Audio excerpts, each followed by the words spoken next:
Good afternoon. My name is Jim Conlan, and welcome to the latest episode of our entertainment show. As you know, in part three of our entertainment show each week, we premiere a new movie or TV series that is debuting here in Ireland and the UK, and especially here in Ireland, where Irish eyes are smiling. And up for discussion this week, it's a TV series that came out for much acclaim in terms of its 2 seasons. It's finally reaching our shores here across the pond in Ireland and England, especially here in Ireland. It had its debut last week on July the 5th on Channel the 4. The first episode of season 1 dropped. It's called Made for Love, and it features a young woman, dare I say, who seems to be in the perfect relationship starting off, and things go, dare I say, drastically wrong and sour, but lo and behold, a revelation comes to mind that she has actually a chip planted in her head that sort of affects her emotions and sort of ties her to her husband, even though she wants to be free of that sort of torture that he enslaves on her. It features an all-star cast including Cristin Milioti, Billy Magnussen, Dan Bakkedahl, Ray Romano, Noma Dumezweni, Sharon J. Jackson, Chris de Maltipolopoulos, Paula Abdul, and our special guest this evening, the one and only Dutch Johnson, who plays the role of Bruce. And Dutch, in terms of that sort of intro, in terms of a chip in a woman's head that wants to get away from a sort of failed marriage, but is constantly, even through divorce, there's sort of no getting away. So it almost feels like her body might have escaped, but her human mind and consciousness is very much still trapped in this marriage. Yeah, it's definitely a metaphor for many relationships, on both the man's side and the woman's side, or on either side in general.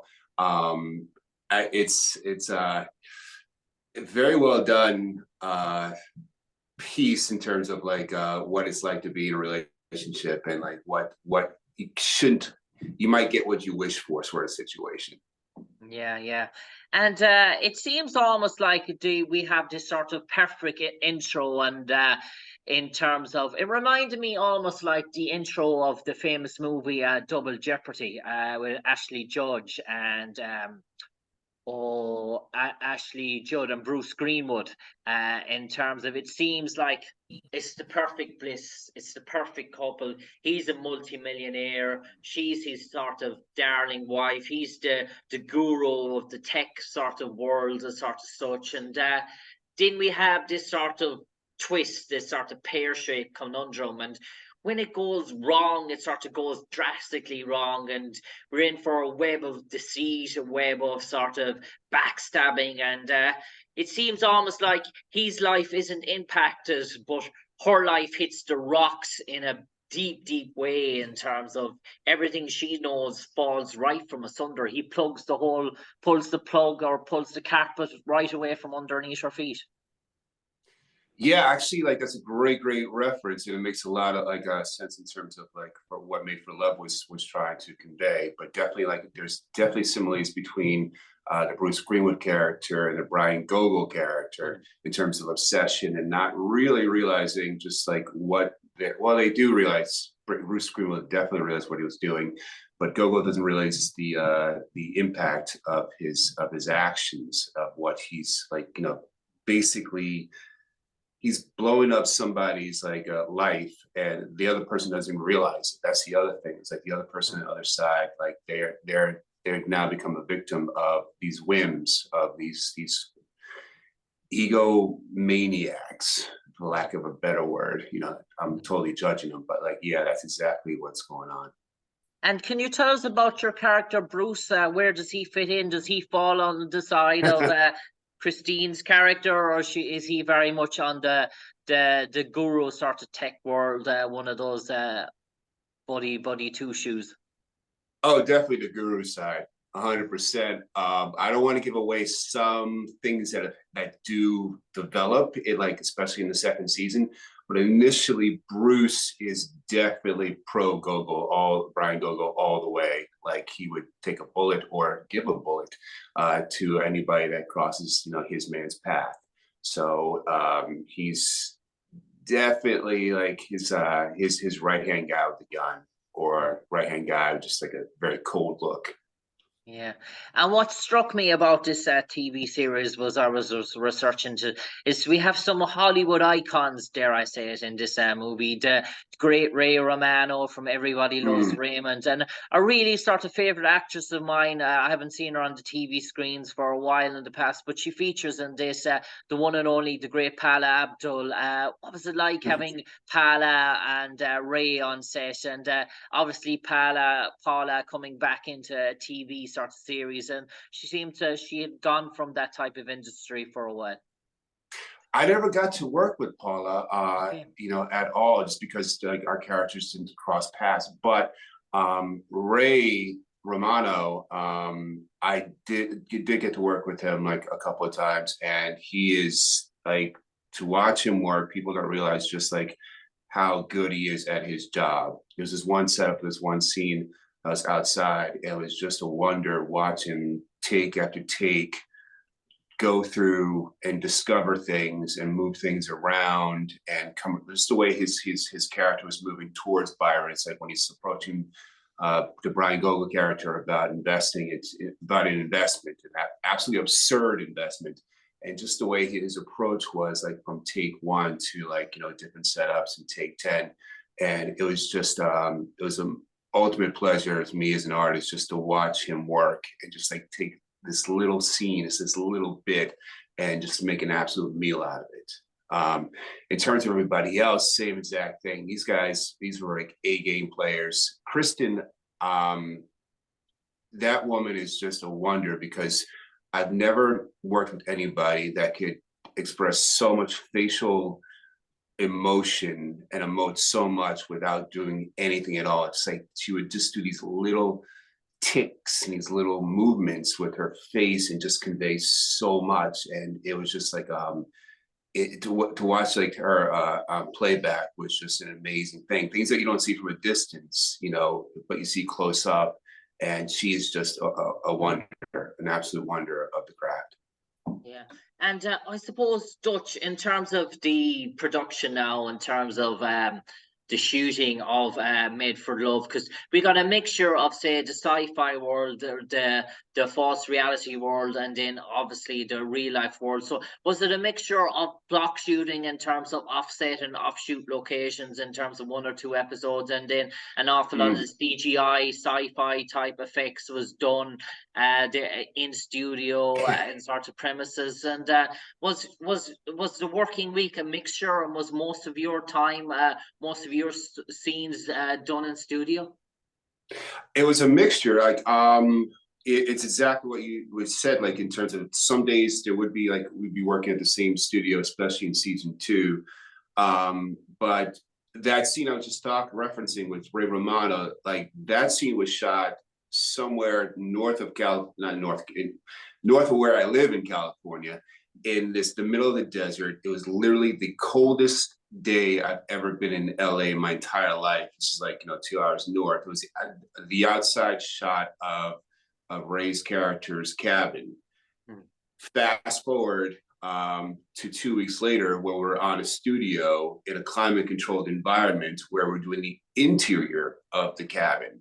And they had moved, actually I got the date that things flopped around, but they had moved every little nook and cranny from set A outside in the cold desert to set B inside. The production people were just absolute miracles. Like they took every little bit, every little crazy like broken out TV and put it in a certain place. And in terms of like actual special effects, it's really kind of amazing when you see the finished product, especially with the dolphin that's not there. And then like you see like the episode, and there's a dolphin, and there's like this secret compartment, or this entrance into this magical world. And it's just modern like filmmaking in terms of being able to do that. And then like when you're on set that day, using your imagination to like try to picture what they're talking about. And of course, whenever like you see the finished product and you realize what they were talking about, it's never it always blows my mind about like what they're able to do with technology and special effects like in this day and age. So yeah, to answer your question, like there were some days it was just very much on sets and very like isolated and very just like controlled environment, and other days it would not be.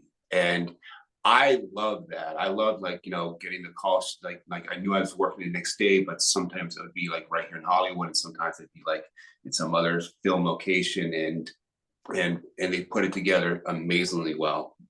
Yeah. And Dutch, did you originally try out for the role of Bruce? Was that the script came your way from your talent agent, or how did the opportunity come about for you to get cast in Made for Love?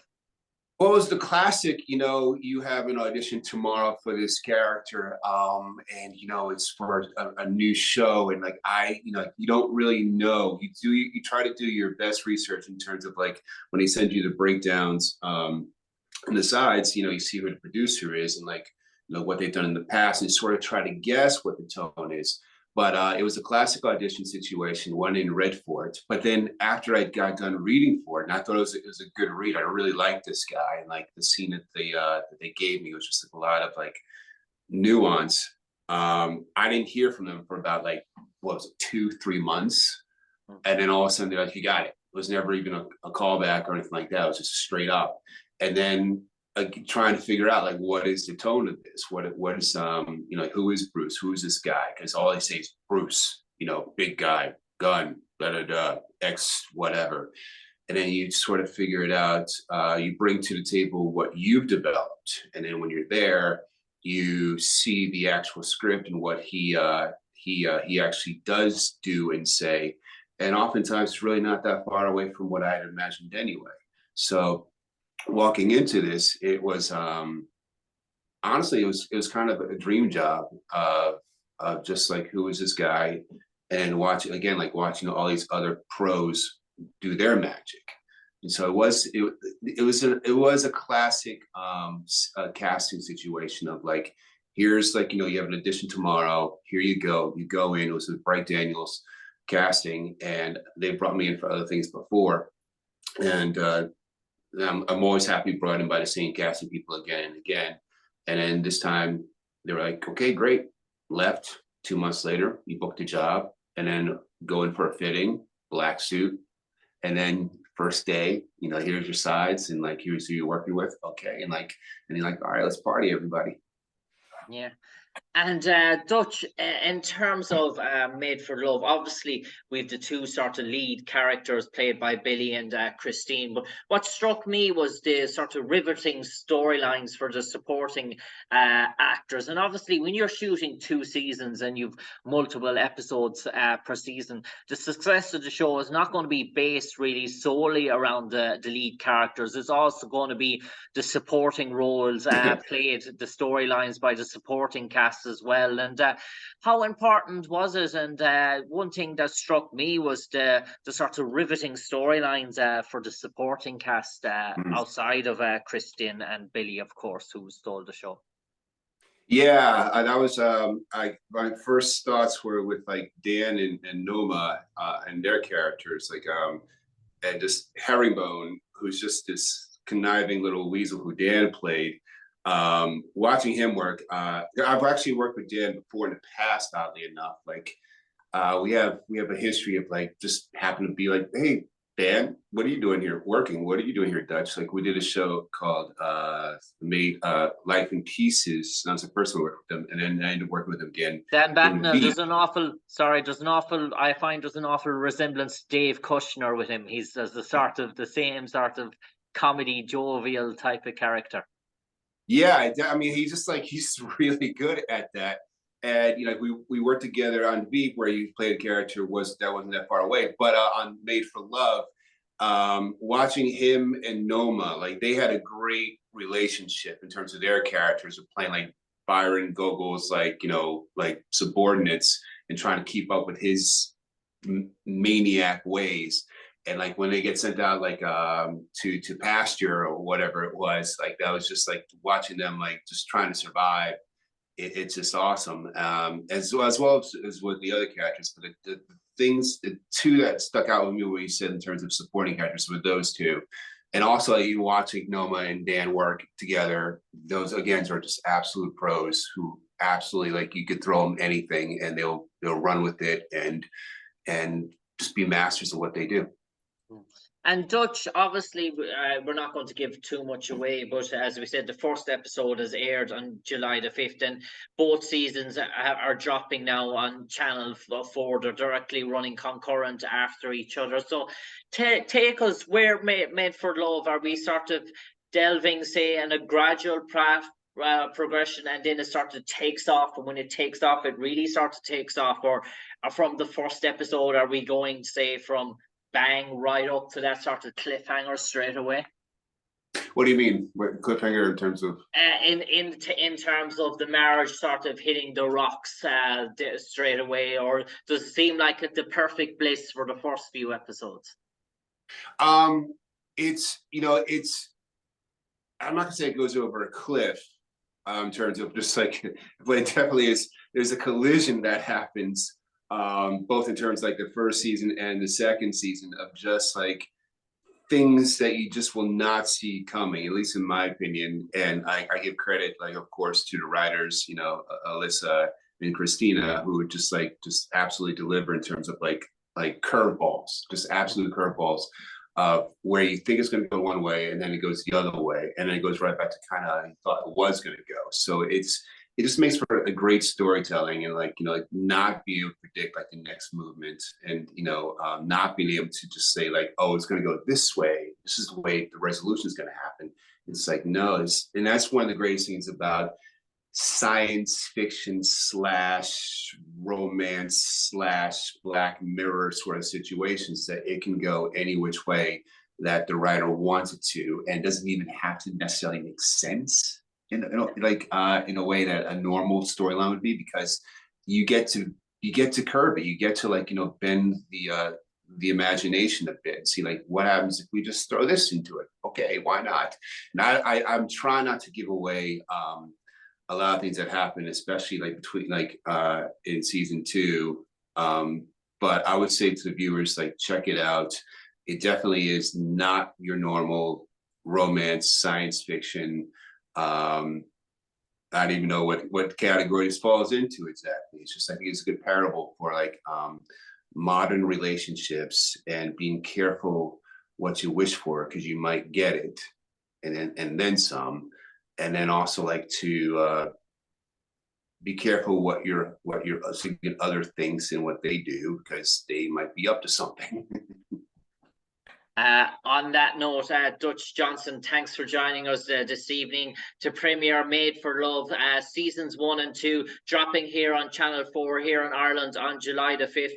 Do check out Dutch. He plays the character Bruce alongside Cristin Milioti, Billy Magnussen, Dan Bakkedahl, Ray Romano, Noma Dumezweni, Chris Panopoulos, and Paula Abdul. But for the moment, from me, Jim Conlan, to you, Dutch Johnson, stay safe, take care, God bless, and hopefully, Dutch, will speak to you sometime again in the near future. Take care, Dutch Johnson. Thank you very much. Thank you for having me. Thank you.